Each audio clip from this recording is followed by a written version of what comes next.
नमस्कार। आप देख रहे हैं खबर बाइट न्यूज़। मुलायम सिंह यादव, नेताजी, एक ऐसा नाम जो सिर्फ राजनीति नहीं बल्कि उत्तर भारत की राजनीति का पूरा दौर बन गया।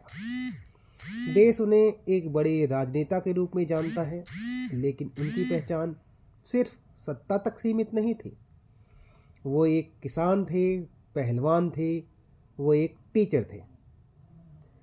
राजनीति में उनका प्रवेश किसी महत्वाकांक्षा से नहीं बल्कि हालातों की मजबूरी से हुआ था। आज की इस खास रिपोर्ट में हम आपको बताएंगे मुलायम सिंह यादव जी की वो कहानी जो आंकड़ों और भाषणों से आगे जाकर जमीन से जुड़े संघर्ष और सच्चाई को सामने रखती है।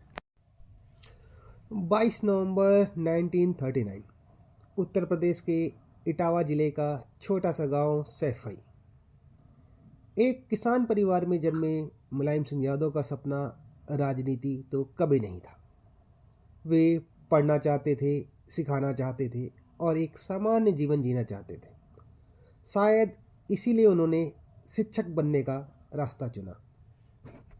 निजी जीवन की शुरुआत। इसी साधारण जीवन के दौरान उनके निजी जीवन की भी शुरुआत हुई। 1957 में मुलायम सिंह जी का विवाह बहुत ही कम उम्र में मालती देवी से हुआ। उस समय मालती देवी की उम्र लगभग 14 वर्ष थी और मुलायम सिंह जी की उम्र 18 वर्ष थी। वे तब 10th में पढ़ रहे थे। स्वयं शादी के लिए तैयार नहीं थे, लेकिन पारिवारिक परंपराओं के चलते यह विवाह संपन्न हुआ। यह शादी सैपई से 20 किलोमीटर दूर रायपुरा गांव में हुई। शादी के बाद गौना करीब 5 साल बाद हुआ। शादी के 16 साल बाद 1973 में मालती देवी जी ने अखिलेश यादव जी को जन्म दिया, जो कि मुलायम सिंह जी के एकमात्र पुत्र थे। इसके बाद मालती देवी जी का स्वास्थ्य लगातार खराब रहने लगा। इसी दौर में मुलायम सिंह यादव पर परिवार और समाज दोनों की जिम्मेदारी एक साथ आ गई। पहलवान जो नेता बना। बहुत कम लोगों को पता है कि मुलायम सिंह यादव एक अच्छे पहलवान भी थे। अखाड़े की मिट्टी ने उनमें अनुशासन सिखाया और कभी ना हार मानने की आदत दी। कहा जाता है कि राजनीति की थकान वे कुश्ती लड़के उतारते थे। शायद यही वजह थी कि संकट में भी वे झुकते नहीं थे। राजनीति में प्रवेश, मजबूरी से मिशन तक। 1960 का दशक, डॉक्टर राम मनोहर लोहिया के समाजवादी विचार। ये विचार मुलायम सिंह यादव को अंदर तक छू गए। उन्होंने देखा गांव में अन्याय, किसानों की उपेक्षा और गरीबों की अनसुनी आवाज। 1967 में वे पहली बार विधायक बने। यह शुरुआत थी एक आंदोलन की। इमरजेंसी के दौरान वो 19 महीने तक जेल में रहे क्योंकि उन्होंने कांग्रेस पार्टी का विरोध किया था। सत्ता नहीं समाजवाद। मुलायम सिंह यादव की राजनीति कभी भी सत्ता केंद्रित नहीं रही। उनका विश्वास समाजवाद, सामाजिक न्याय और धर्मनिरपेक्षता जैसे मूल्यों में था। वे अक्सर कहा करते थे, राजनीति का मतलब कुर्सी नहीं, ये जिम्मेदारी होती है। यही सोच उन्हें जनता का सच्चा नेता बनाती है। धरती पुत्र कहे जाने वाले मुलायम सिंह यादव ने किसानों, मजदूरों, पिछड़े वर्ग के हक के लिए जमीन पे उतरकर संघर्ष किया। इन्हीं आंदोलनों के दौरान कई बार उन्हें गिरफ्तार किया गया, लेकिन उनके हौसले और विचार कभी नहीं डिगे। मुख्यमंत्री बनने का सफर। 5 दिसंबर 1989 में मुलायम सिंह जी पहली बार उत्तर प्रदेश के मुख्यमंत्री बने। वे कुल 3 बार प्रदेश के मुख्यमंत्री रहे।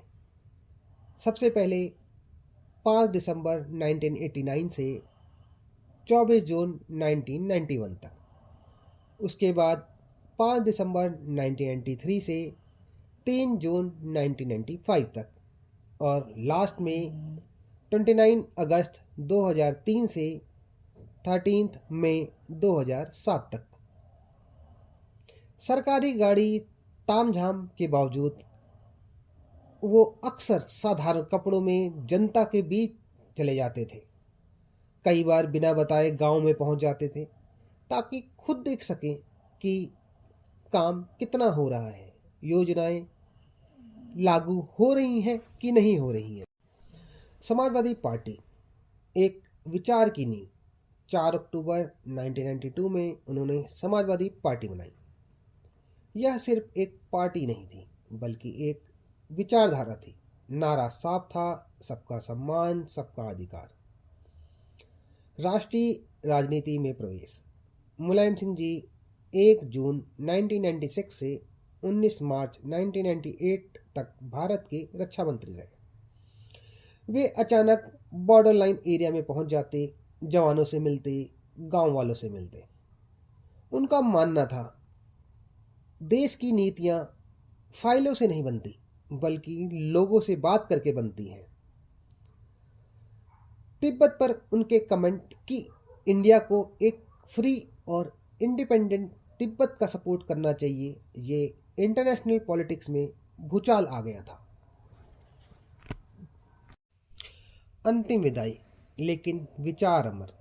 10 अक्टूबर 2022। 82 वर्ष की उम्र में नेताजी का स्वर्गवास हो गया। नेताजी चले गए लेकिन वे खेतों में, अखाड़ों में, समाजवादी सोच में आज भी जिंदा है।